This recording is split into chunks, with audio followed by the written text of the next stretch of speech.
सिंधुदुर्ग जिल्ह्याच्या पर्यटनामध्ये चालना देण्यासाठी राज्य सरकारने एक महत्त्वपूर्ण असा निर्णय घेतला आणि तो निर्णय असा आहे की सिंधुदुर्ग जिल्ह्यामध्ये जलवाहतूक ही सुरू होणार आहे आणि 1 मार्चपासून ही शिमगो उत्सवाच्या पार्श्वभूमीवरती ही जलवाहतूक ही सुरू होताना पाहायला मिळेल। त्यामुळे कोकणात आता सागरी जलवाहतुकीचा अध्याय जो आहे तो मात्र आता नव्याने सुरू होताना पाहायला मिळतं। मुंबई ते विजयदुर्ग दरम्यान कोकण किनारपट्टीवरती रोपॅक्स प्रवासी फेरी सेवेचे उद्घाटन जे आहे ते मात्र नितेश राणे यांच्या हस्ते मुंबईमध्ये होणार आहे आणि त्यासाठी ही जी जय्यत तयारी आहे ती मात्र आता प्रशासनाकडून होताना पाहायला मिळते।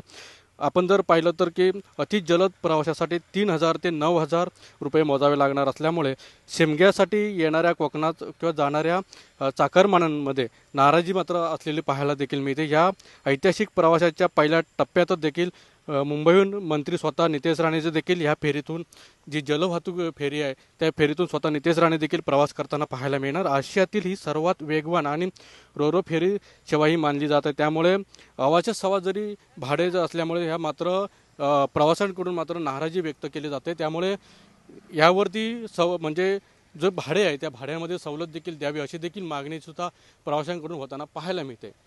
अनंत पाताडे, TV9 मराठी, सिंधुदुर्ग।